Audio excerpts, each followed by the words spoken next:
guys, and welcome to Knit Grit. My name is Cody Lee, and in today's video we're going to be making a cute little taco amigurumi keychain slash catnip toy. You can kind of turn it into either.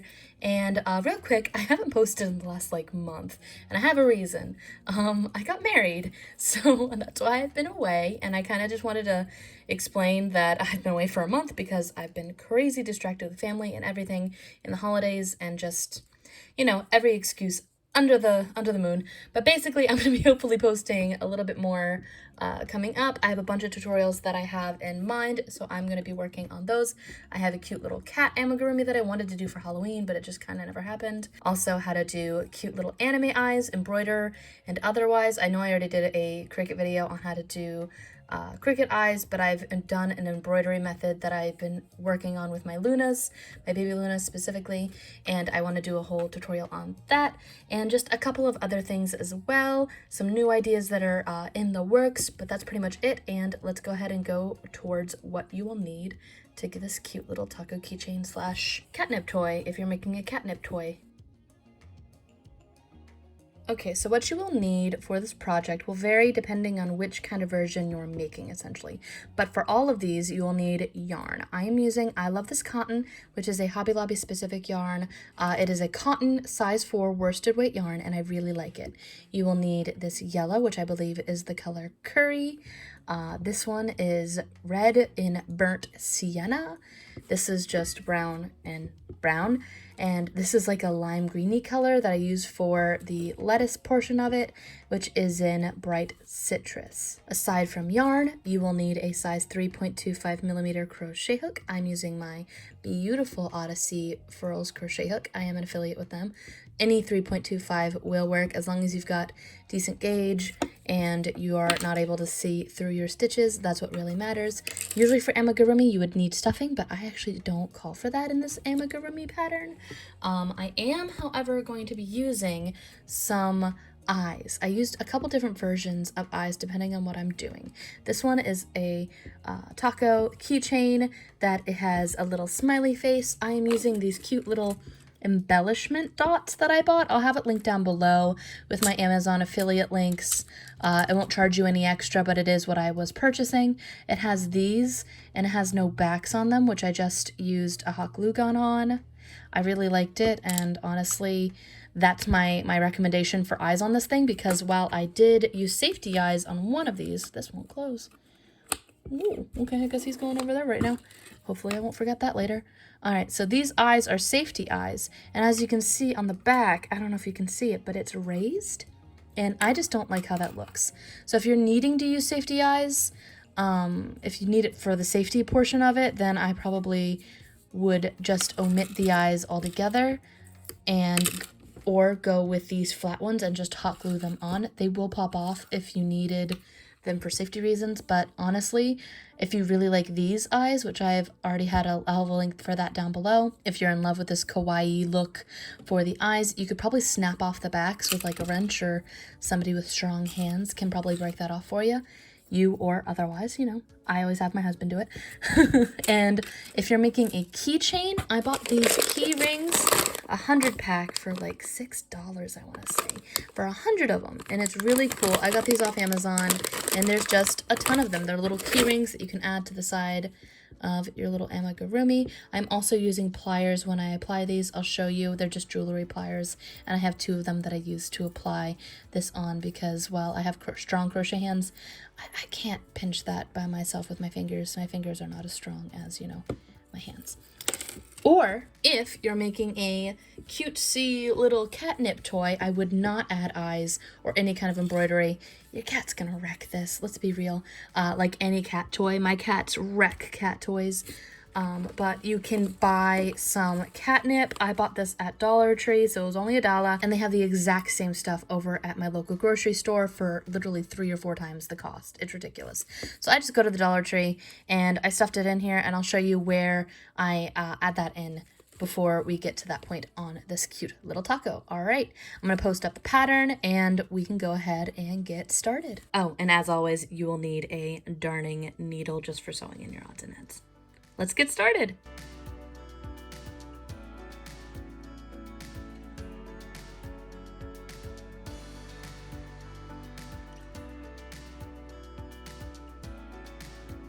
All right, to begin this pattern, you're going to want to start with your curry yarn, your yellow toned yarn. We're going to create a magic ring. And starting with, to make a magic ring, I do mine a little bit differently than what other people do. I start with a slip knot, add that onto my crochet hook. And if you're more comfortable with doing a magic ring, go ahead and just get your magic ring done. But I am terrible at making those like normal. So I wrap under and do a chain, and then wrap under and do another chain. I've created 2 chains right here, and then I skip the second chain and go back into the first. And here is my first row. I'm going to put 6 single crochet inside of this. So 1, 2, 3, 4, 5, and 6. You'll notice that I'm also wrapping under versus wrapping over. I have a video on why I do that. It is linked down below, but in the meantime, basically it just looks bubblier is why I do that. You don't have to do it that way if that's not what you're comfortable with, but I find that the stitches are bubblier and also it gives a bit more coverage when you're doing typical amigurumi. What I'm going to do from here is I'm actually going to take my hook and go into the first. I work through front loop only for most of my amigurumi unless I specify otherwise, and I will specify otherwise on some parts of this. But for right now, I'm working through the front loop only. I'm going to take my tail and work with that in the front just for this second round, and I'm going to put 2 stitches inside every single one of these 6 stitches from the first round, keeping my tail kind of in the center. That makes it so that I can kind of pull it in like so, and it makes it a bit nicer looking in my opinion. We're going to put 2 stitches in every single stitch. We're increasing every single stitch of row 2 basically. So 2.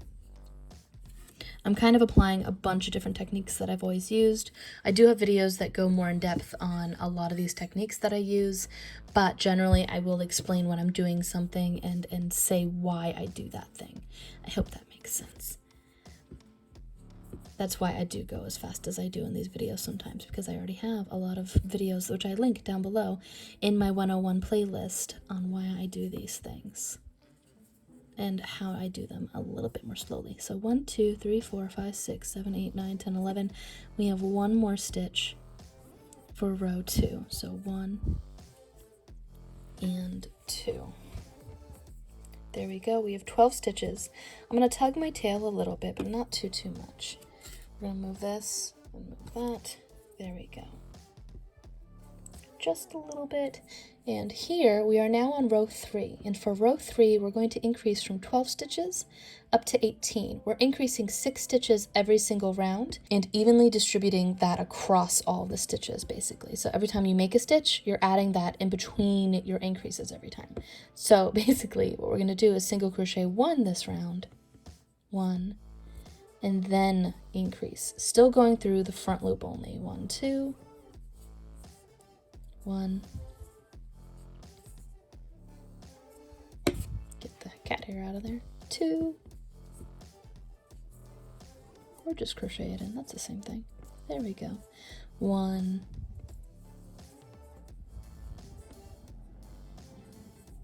2. 1.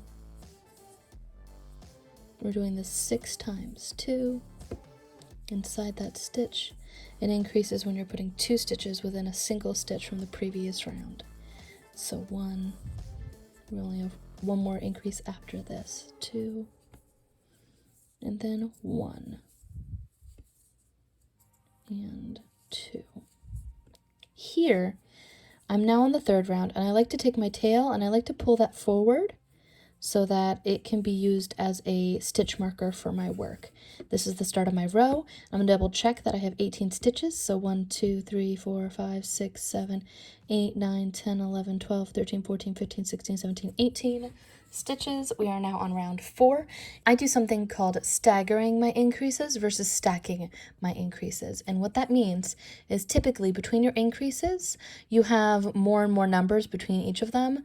And for this row, if you were to keep maintaining what you were doing, I single crocheted 1 and increase.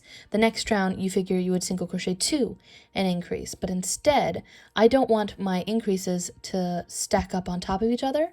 So instead, I'm going to single crochet 1 increase, which offsets it over here, and then single crochet 1. We're going to do that 6 times total. You're essentially still creating the same number of increases, and there will still be 2 single crochets between each of your increases, but there is a nice way of not having them all stacked up on top of each other. And why I don't like them stacking on top of each other is it makes it have bigger holes, in my opinion, and it's easier to see in between your stitches if you don't. It also makes for a rounder amigurumi when you do stagger them. I have a whole video on staggering versus stacking, again, in my Amigurumi 101 playlist. So I'm going to keep doing that all the way around. We're at 18 stitches and we're going up to 24. So 1 increase, oops, 1 increase, 1. And then we have 1 more, 1 increase, 1. We're going to take our tail, that was our last stitch. We're going to pull that out and bring it forward so that I can tell where my stitches start again. And here, I'm not going to stagger my increases. It's going to go back to what I would usually do. So for this row, I've got 24 stitches and I'm trying to go up to 30.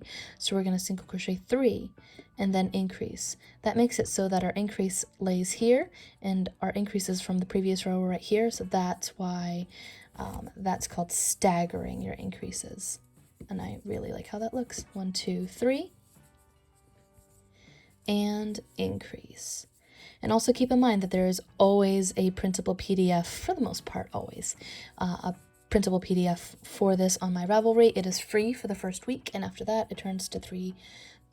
So be in the know, hit the subscribe button, hit that little bell so you know when I upload, and you can get those pattern updates and pattern links for when I do actually upload. 1, 2, 3, 4, the stitch you increase, 1, 2, 3, and increase. And if you're more comfortable with stacking your increases, that's also absolutely fine. This is just how I'm doing my pattern. So if you want to do it the stacked method way, you're more comfortable with that, you're also absolutely fine to do that. 3, and then 4, and 5, and then the last increase is 1, 2, 3,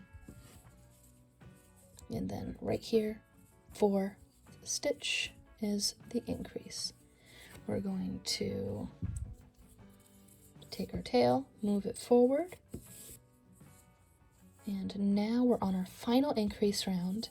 And what we're going to do here is we have an even number between our stitches, so I like to split that evenly.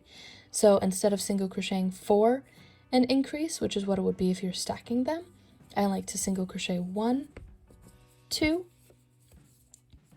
increase, and then 1, 2. Again, that's 1, 2, increase, 1, 2.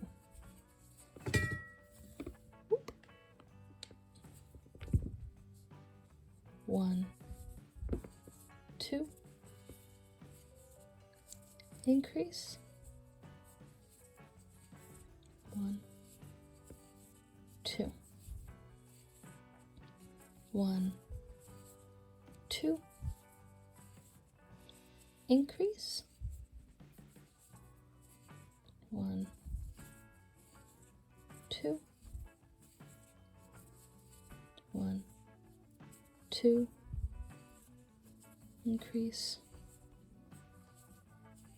1, 2, 1,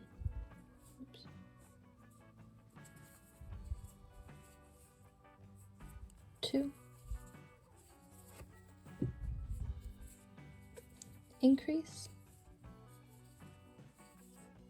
and then 1, 2. We're going to take our tail and pull that forward, just like so. Pull that out a little bit more so I have more to work with. So for this, our final row, we are going to maintain those 36 stitches, and we're just going to put a single crochet in each of these stitches around until we get back to the start. We're going to continue working through front loop only. It doesn't super duper matter for this part, but it will later on when we're working through loops. I'm just going to continue around and around until I get this all done, all 36 stitches. Be right back.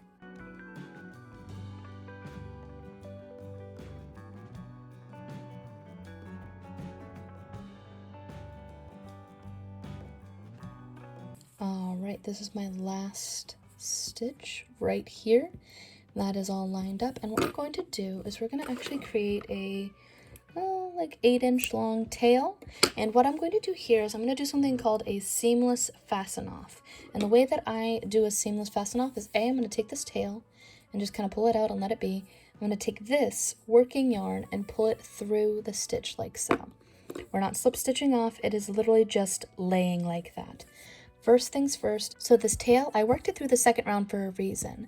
It pulls in the first row a little bit, and also I can now chop this off fairly close to the front here and have it not really matter that much. I'm going to get rid of that. We're then going to take our darning needle and we're going to do our seamless fasten off. I've already had a video where I go about this slowly. It's on the, again, Amigurumi 101 playlist. If you are confused on any of these techniques, you can pop over there, and I do go much slower over there. But basically what we're going to do is take our darning needle and skip the stitch right after, right here, the one after this, skip it and go into from the front and to the back, right like that. We're essentially creating a stitch right over that to make it look seamless. Tug that until it's about the same size as the other stitches, and then you're going to take your darning needle and go through the center of your stitch from over there and go into it like so. Pull your tail until it looks like the other stitches. If you need to tug it a little bit more and kind of wiggle it, that makes a seamless edge like so. I'm then going to take this tail, and because I work through the front loop only, I can go through all these little back ridges and hide my tail. I'm just going to put it right through all of it, just all of it. There we go, like so. About 5 of them will do. Pull that through. Try not to tug it too tight. Wiggle, wiggle until it looks the size that you want. I'm happy with that. I'm now going to take my scissors and chop it so that there's still a little bit of a tail, but essentially that's it for the taco shell portion of this. We're done with our curry yarn, and now we're going to pull out our brown yarn. Grabbing our brown yarn, and this is where things kind of get funky. I'm not gonna lie, I'm not the best at phrasing this in the pattern, the written portion of this, so I'm hoping that my verbal directions will make a lot more sense.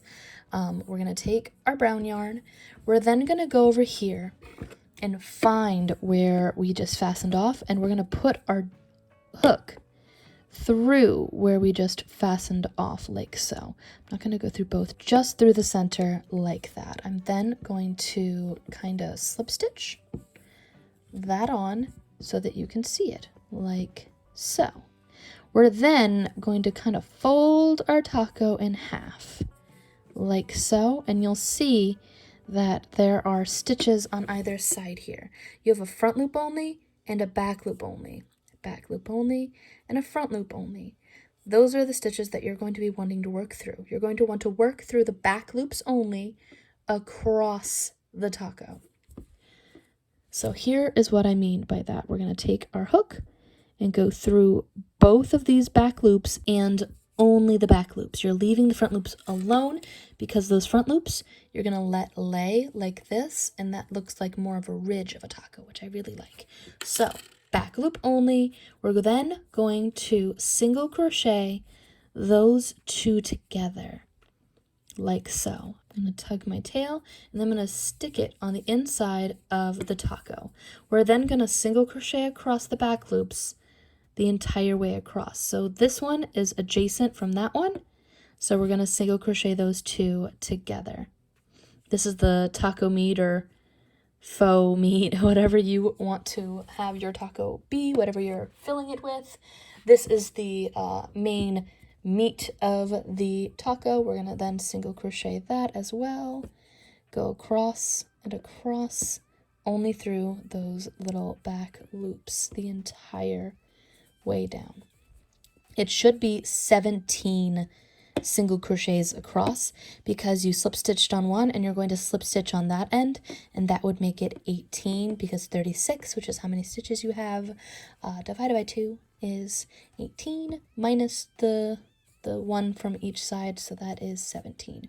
This is future edit Cody. I completely blanked on mentioning when you add the catnip. Basically, you want to be like 4 to 6 stitches across shy of your end. You have a nice little pocket here. If you do it too soon, it's kind of hard to work around the catnip, but if you do it too late, then it's hard to put the catnip in there. So generally I leave it when there's a nice little pocket like that. And I have no real good method other than just trying to like make a little tiny piece of paper cone and shoving it in there, or just taking little pieces at a time and putting it in there. But that's pretty much it. I'm going to continue on with the rest of the video. So we're going to single crochet across 17 times essentially.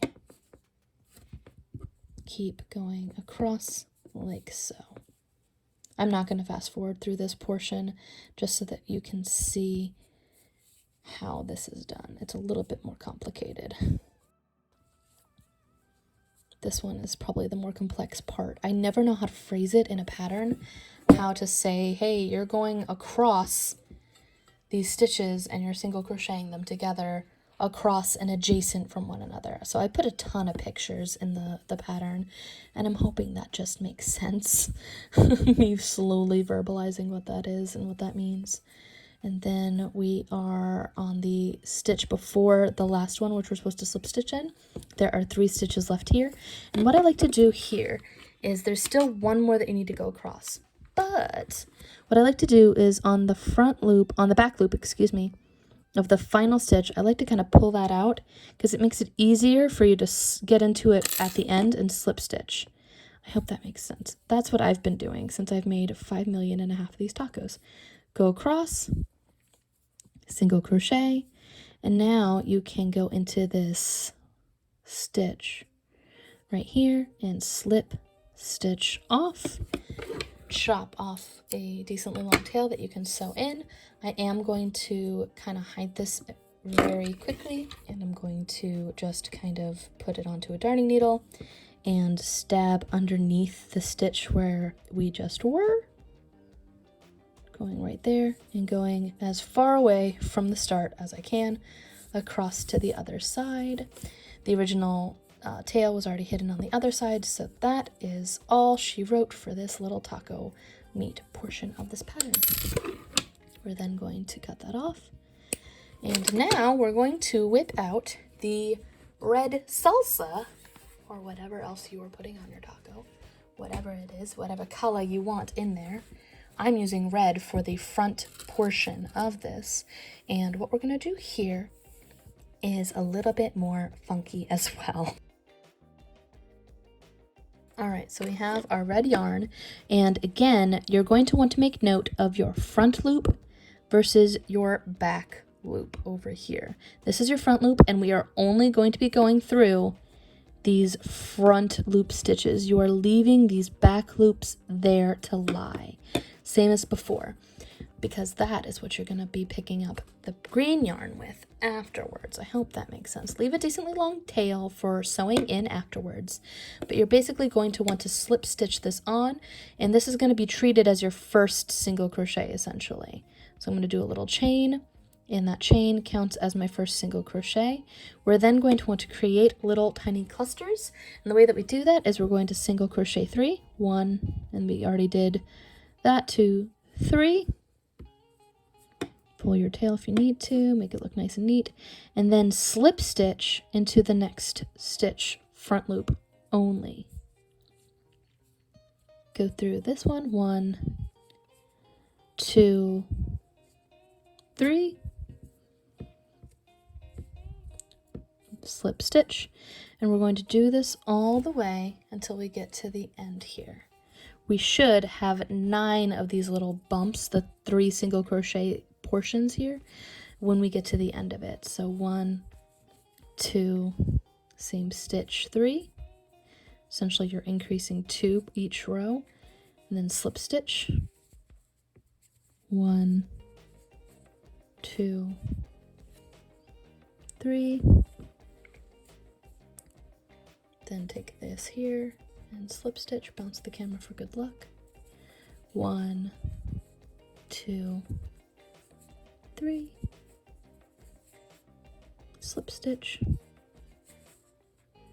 1, 2, 3, slip stitch, 1, 2, 3, drop your stitch. If you're me, don't actually do that. Slip stitch, and then we're on our last 2. 1, 2, 3, slip stitch, and then the last stitch right here, you're going to want to, oh, there we go, 1, 2, and then have your slip stitch be counting as your last stitch there, like so. Create a, again, decently long tail and pull on that. We're then going to hide our tails real quick by just tucking them into the sides, going underneath and into the center of the taco, going as far away from where they started as you can, like so. That will hide it. I'm going to chop that off. I tug it usually a little bit, that way when I go like this, it'll just spring right back inside of the taco. And then do the same thing for the other side, going as far away as you possibly can on the opposite side. We are now going to cut that. Boing! And now you have the front part of your taco done. So now we have these back loops which we can add our lettuce onto. We're doing the same exact premise where we do these little 3 single crochet clusters and slip stitching, but we're going to do it in a different order. I want these clusters to kind of pop up beyond it. So I want to center my 3 single crochet clusters so that it is adjacent, it's across from our slip stitch. That way it kind of pops up a little bit more. And the way that I do that is I'm going to create a decently long tail. I'm going to slip stitch onto here, and I'm going to have that be basically treated as my slip stitch over here in the middle. And now we're going to go into the stitch after that, going through the back loop only, try to actually get the entire loop. There we go. And that is where you're going to want to put your 3 single crochet cluster. You only want 8 of these along the back. That way they're centered. So 1, 2, 3, and then slip stitch into the next one. You're going to do this 8 times total. So single crochet 3, 1, 2, 3, slip stitch into the next. I think I split that yarn. I need to fix that, actually. There we go. And slip stitch, much better. Go into the next stitch right there. It's kind of hard to see because it's a darker color. 1, 2, 3. Hopefully the bright citrus is bright enough to highlight it. And then into the next stitch, you slip stitch all the way down. Next stitch 3. 1, 2, 3. Slip stitch. 1, 2, 3, slip stitch, 1, 2, 3, slip stitch, 1, 2, 3, slip stitch, and this is the last one, so go into that one, 1, 2, 3, and slip stitch off. Oh, don't split your yarn. Slip stitch off. Don't split yarn. Okay. Create again a nice long tail for sewing in, and we're going to do the exact same thing where we take our darning needle and we're going to stab that into our work as close to where we were over here, and then to stick it as far away as you can. Again, pull that in, take your other tail, and do the exact same thing. So here, be happy with it right there, and be happy with it right there. And then you chop them off.